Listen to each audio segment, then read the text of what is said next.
Hello,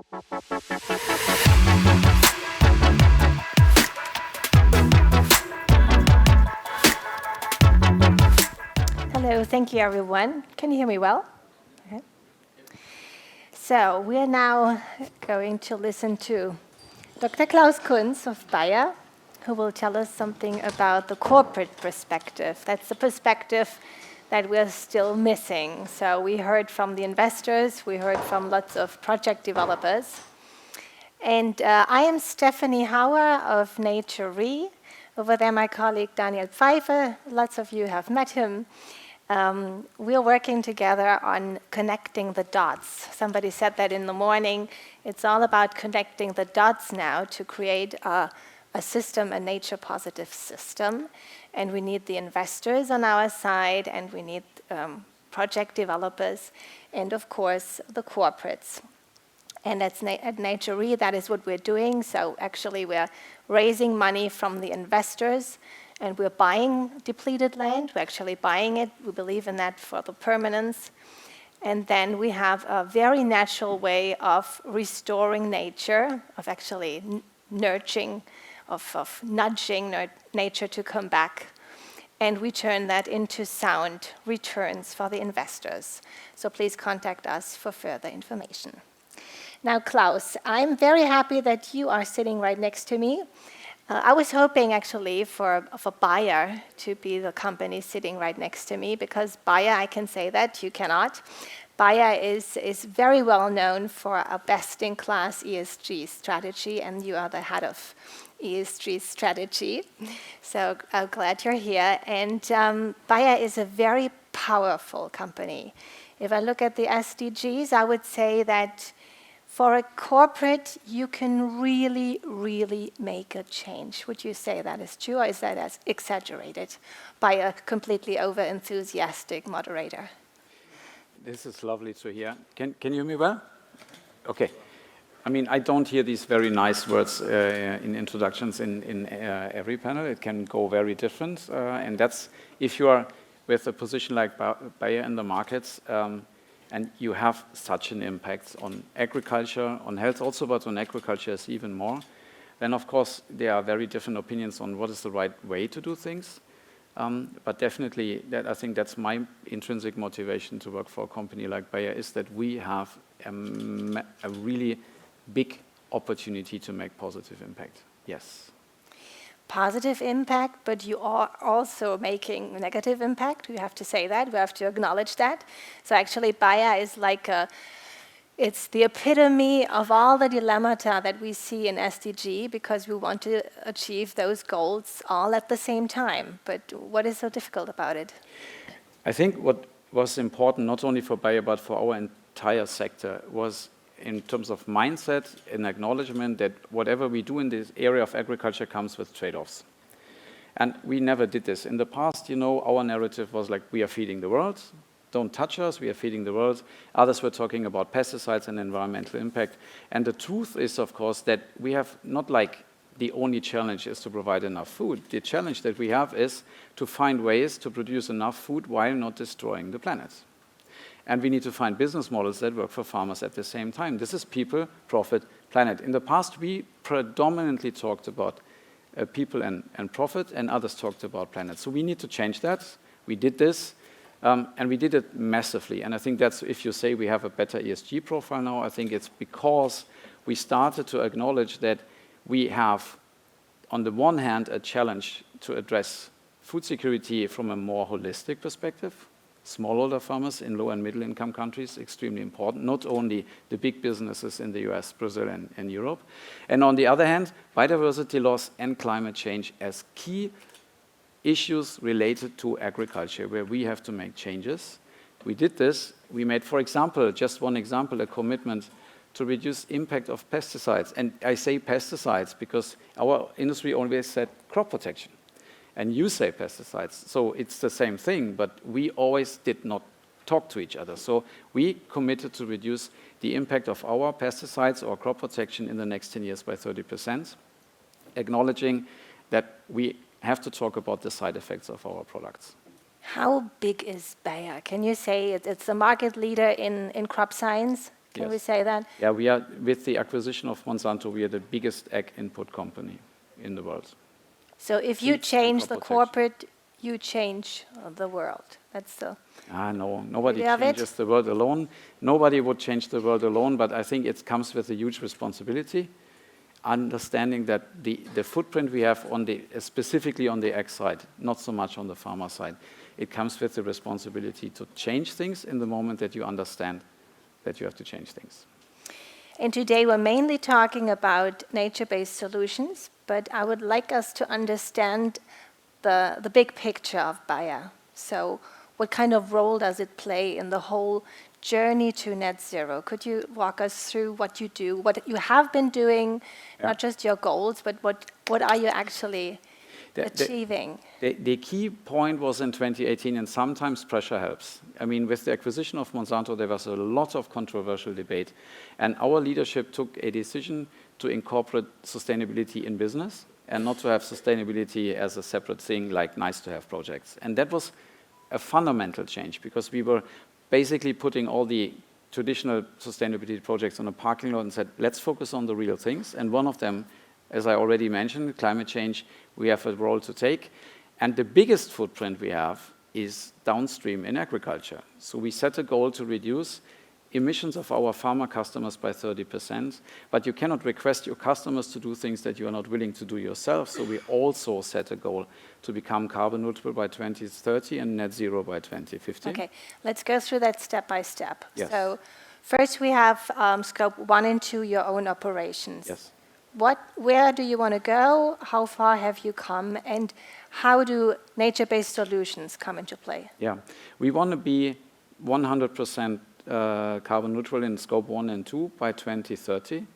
But we cannot do it only through efficiency and energy measures. We will have to do a certain portion of offsetting. The offsetting is going to be around 60%. Energy. Can I repeat that? So 60%. it's 40% renewable energy transformation and maybe some better processes? Yes, it's efficiency measures and energy transformation. And I have to use the opportunity because just 2 weeks ago, we closed one of the biggest ever single deals in the US, where we agreed with Cat Creek Energy on a huge deal. They will supply basically 40% of our global energy demand by renewable energies. In the coming years, they are building those facilities, they are building the infrastructure. We have just closed the deal. So I just say that to make clear we are going. I mean, we are going, and you can read in our annual report where we exactly are. We are already 20% down in scope 1 and 2. Okay. And the remaining pieces we do with nature-based projects and offsetting. So I'm not sure if that was clear for everyone. For me, it wasn't. That 60% must be offset. If By you want 2030, yes. Yes, that's quite a bit. How much is that? We have an overall 3.8 tons of CO2 emissions, 60%. Okay. So you will be buying that. Yes. What are your criteria? Where do you buy that from? So first of all, I really want to say something because I can already see the one or the other person smiling in the room. For me, offsetting is absolutely positive. For me, it's absolutely positive. It is something where the industry, like Bayer, is putting money out to do good things. And this money didn't exist 10 years ago. I think we must make sure that it's done in the right way, and then we come to the criteria that you mentioned. 100% transparency, there cannot be double counting, and any of these things must not happen. And then the two big critical topics is additionality and permanence. And I think it was discussed before already. We are not perfect yet. There is no such thing as a perfect system at this point of time, but we have no time to lose. So I think it's still good if Bayer puts a lot of money out on the table and help you or other companies to do carbon sequestration, avoidance. We do both avoidance and reduction, so it's along both tracks. And then, of course, it must be measurable, verifiable, and all the other criteria. So it's a long list of criteria that we work through to make sure that it's really quality offsets that we buy. And if you think it's not quality offsets, please challenge us. But you're not a philanthropist. Why do you do that? many companies don't offset? I mean, there's two elements to it. First of all, we believe in the concept that we give people money to get the carbon back. I think if we don't do this, if others don't do this, it's not going to happen. For me, it's very simple, actually. I mean, that they are wrong, that there are bad guys in the market, absolutely clear. That there are people doing it in the wrong way, in a cheap way, clear. But if we don't use this money now to get the transformation, we won't get it. That's why I made my comment on biodiversity. Biodiversity is far behind, and there's no such thing as a agreed accounting framework for biodiversity. So I think carbon is the way from where we start, and we can develop a carbon credit system going down the pathway even into an ecosystem credit system, but it has to start at carbon because that's the only thing which is measurable at this point of time. The other thing I just want to say is there's a second value creation mechanism. If you look into agriculture, and we hope that at one point of time farmers can also produce carbon credits, we want to help them, because then the money that we put out also goes to the benefit of our own customers. That's a wonderful thing where sustainability turns into business opportunities also for our company. So you help create a market, yes, and everybody will be profiting from that. Yes, hopefully. If it works and if it's solid, that has to be clear. Yes, from what I know, your share price has had some difficulties in the last years. I think that's fair to say. Yeah. Can you afford such a luxury, I might say? Is it considered luxury? It is, of course. I mean, I was sitting on a panel in November in the US, and a lady next to me, she was saying, everybody in my company loves sustainability. And you know what? Not everybody in Bayer loves sustainability, because we are 100,000 people, we have very different opinions. We have tension in the company, we have people who were happy with the business model as it was running, and then we have people who are complete believers that the business model has to change. I'm one of those.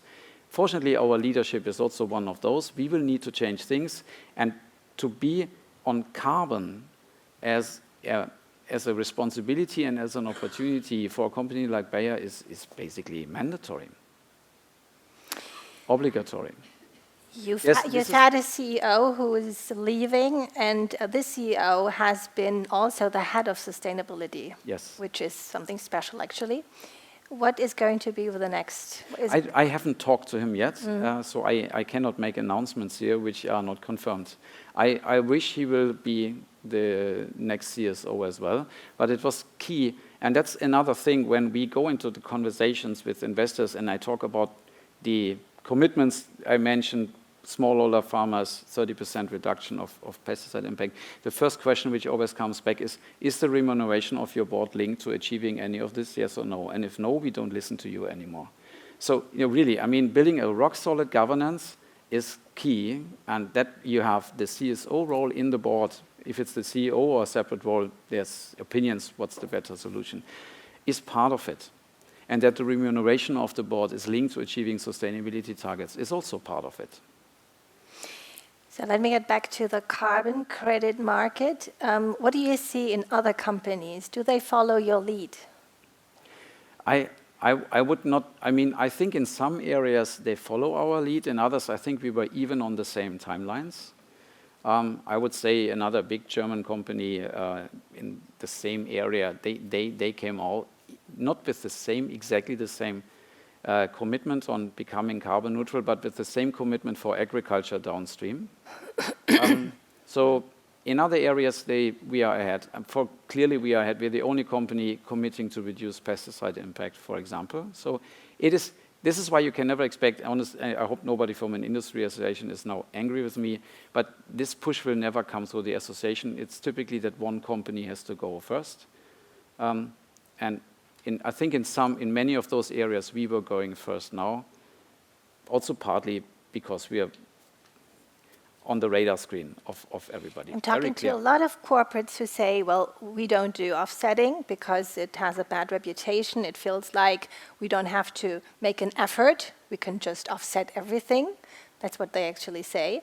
And then they think they have time, maybe another 20 or 30 years until they go down with their emissions.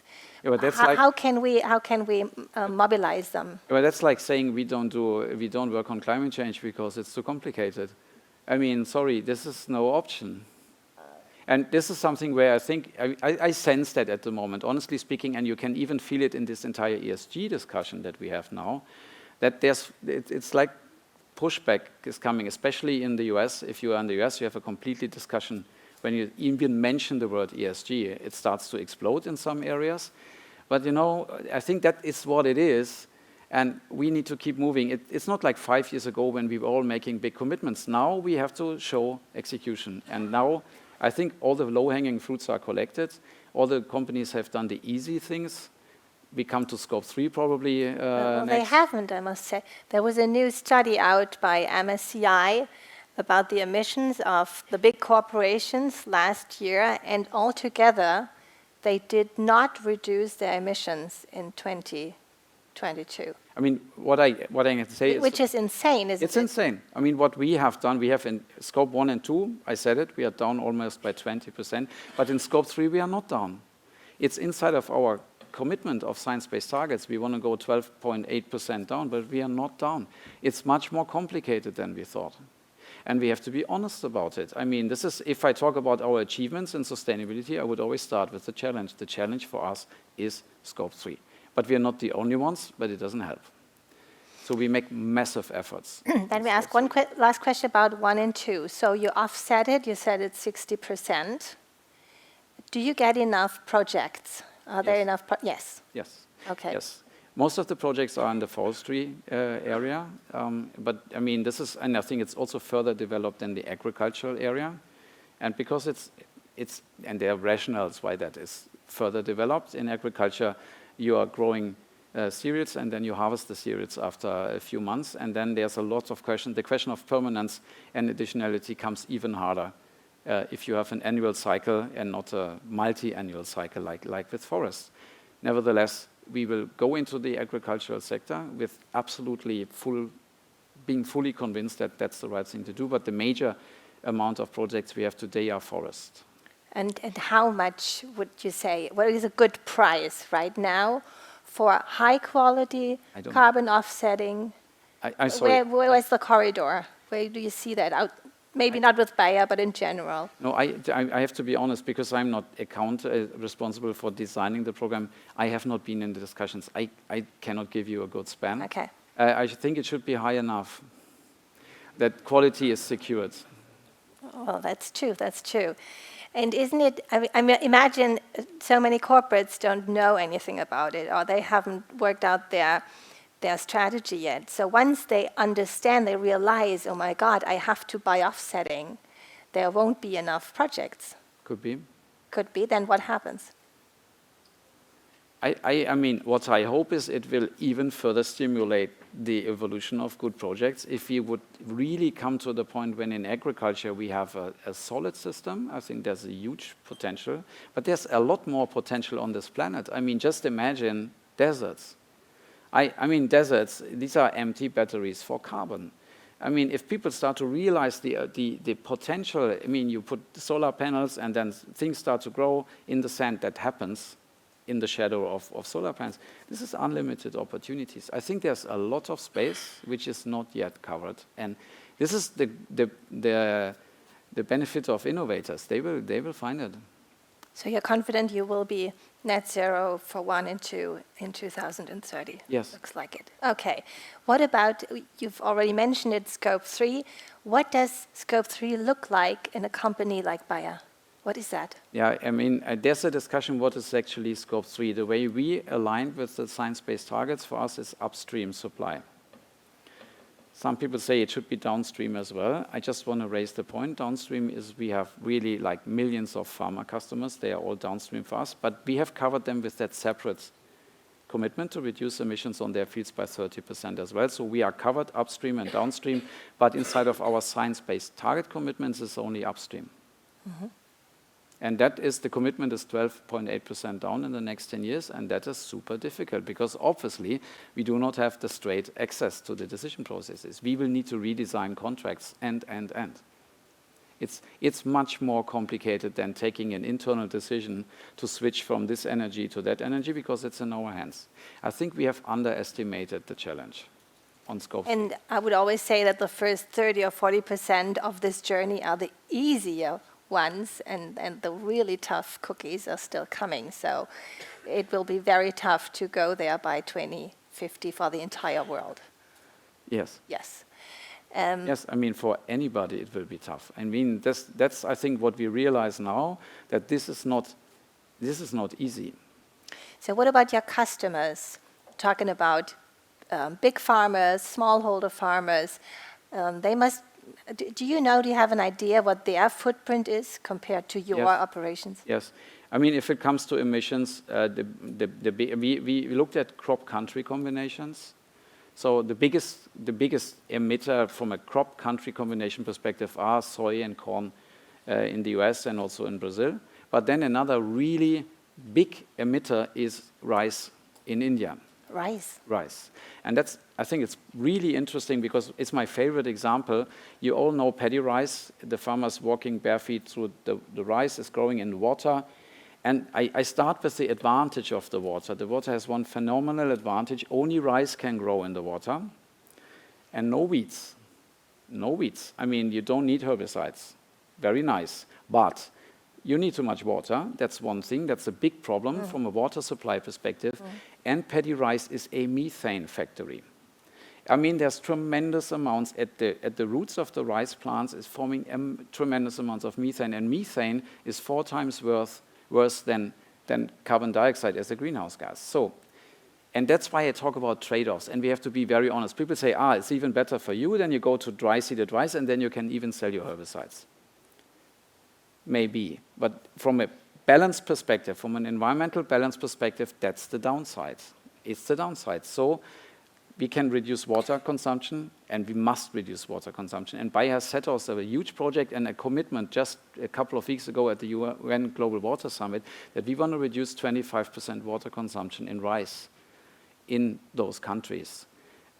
It goes along with massive reduction of greenhouse gas emissions. It's an avoidance project. And if we can even factor in a value creation mechanism for farmers that they get additional money for avoiding these emissions, that would be great. And it would be for smallholder farmers and not for the big farmers that we all have on our mind when we talk about these big projects and digital But how do you do that? How do you influence what the smallholder farmers are doing? There's only one. I mean, you can work with the government, of course. But the key is that you have a product which is convincing farmers to make that step, and it's very traditional farming. It's not easy, and that's not something which will happen in a few years. But, things are always changing. I don't know how many of you know Norman Borlaug? Anyone? Norman Borlaug? Great Nobel Prize of Peace, 1970. He was the breeder of short-stature wheat that today is on every field. But before, 10 years before, the cereals was growing much higher. And this guy was breeding the short-stature wheat, which doesn't fall when the storm comes. And that's why he received the Nobel Prize for Peace, because they assigned like 1 billion of people's lives saved, because he avoided these catastrophes of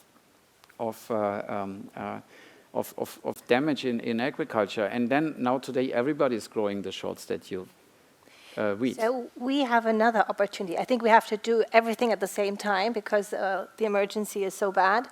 So you can make sure nature gets protected and left alone. You can make sure nature gets treated in a way which is less harmful, less bad, I would say, like the rice example. But you can also, or could also, influence how the plants are themselves, the DNA of the plants. Yes. And I think it's and this is something where we need to apply a very important learning of the last years as an industry and as Bayer.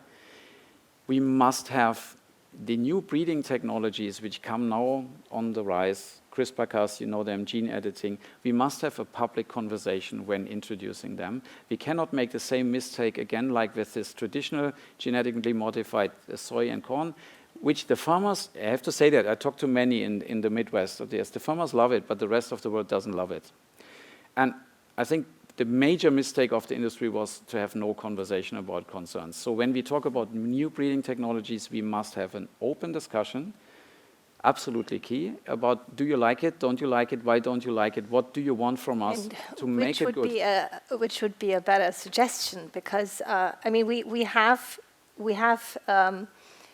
destroyed a lot in nature. We have intervened with, Yeah. you know, what we were given, and now we maybe have to do another step of involvement.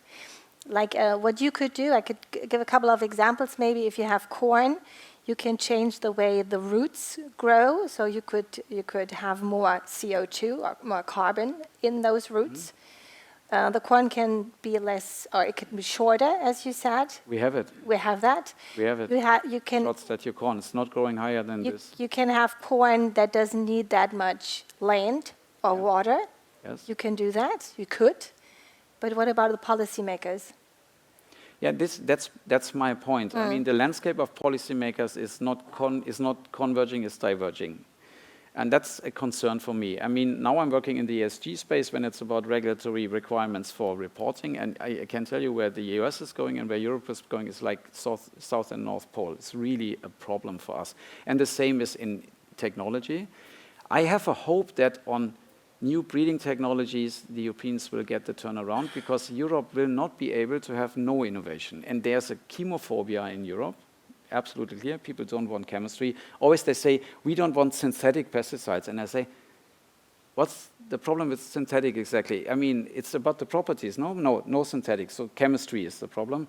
If chemistry is the problem, we must find something which is more nature-based or related to nature. This is why I think breeding will be an option. And back to your question, with breeding, you cannot only optimize yields, you can optimize drought resistance, you can optimize water uptake, you can optimize all kinds of things, and this will happen in the near future. And we are working on it. Yeah. We are working on it, of course. Are we getting there? We are getting there, but that's something which is for the impatience in the room and for you. It's important. Developing a new product takes 10 years. That's the drama. Money. So where's the financial community for you? How relevant is it? What do you want them to understand or change or help? I mean, it's the reason why I left crop science after 18 years and went into this ESG space, because I need investors to push more the change agenda. And that's why I'm working in the ESG space. And I'm very optimistic that the like-minded people in the finance sector, the group of like-minded people is growing. Because I need them. I mean, I need you guys, because what I want you to do is come to me and say, I want Bayer to do X, Y, Z from an ESG sustainability perspective. And if you do it, I will make an investment, because you need to give me a business case for my boss.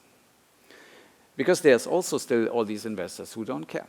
And that's, in the end of the day, I don't want to push any responsibility to anyone else, but it's also the responsibility of the investors if the big corporations go left or right, because, I mean, they determine the agenda to a certain extent as well. This is why we need investors with an ESG mindset. And I'm very happy because I see that shift massively coming. I see that the impact of ESG ratings and the positive change that we have made in the last 2 years leading to significant decisions, both investment but also not de-investment decisions, which were clearly communicated. And we also have a case where we had an engagement group with investors, and they really came in and said, here's the list of things we want you to do, and if you do that, we will make an investment. That's lovely. And interestingly, they did not ask me all the time about stop selling insecticides or something. They said, disclose, disclose, disclose. We want you to be 100% transparent. And this is, I think, is the times when you were thinking, that's why I come back to this open conversation about new innovation. The time when you think you can do this in your own shop and then hope everybody likes it, I think that's the past. You need to be open. By the way, we were the first company to disclose all safety data of our pesticides to the public. If you have any question on any, whatever, glyphosate, imidacloprid, you can have the studies. If you can read them, it's the second question, because it's super scientific.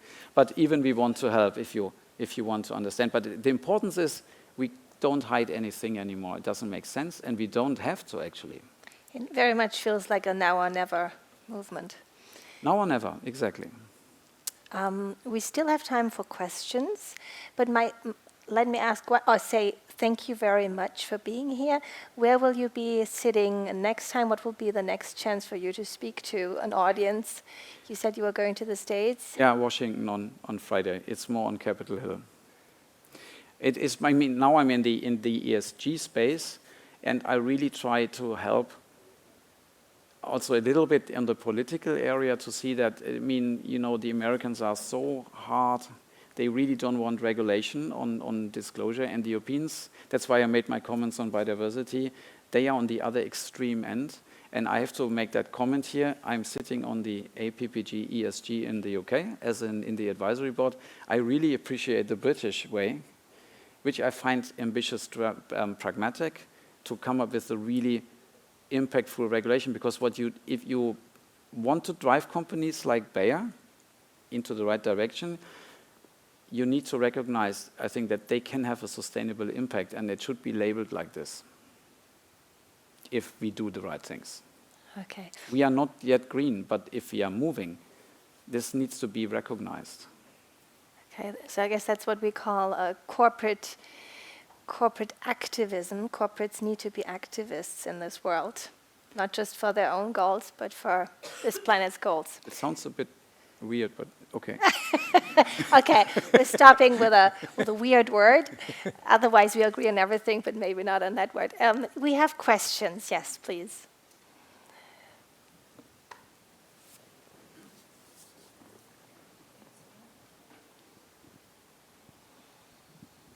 Great discussion. Well done.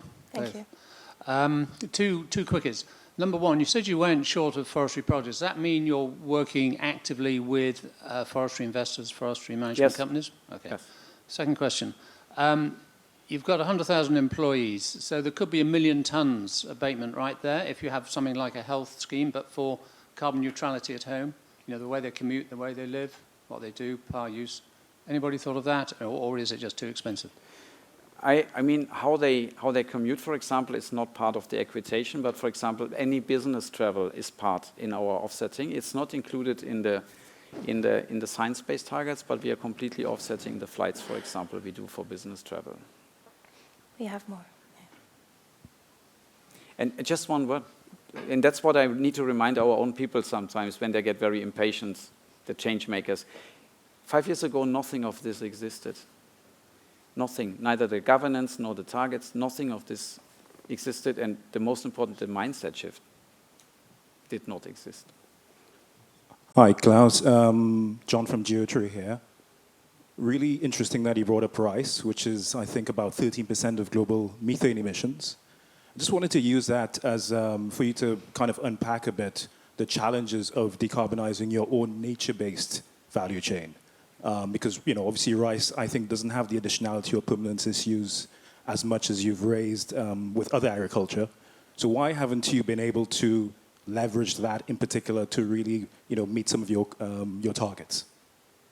So did I get the question right? Why we did not leverage these opportunities before? Is that the question?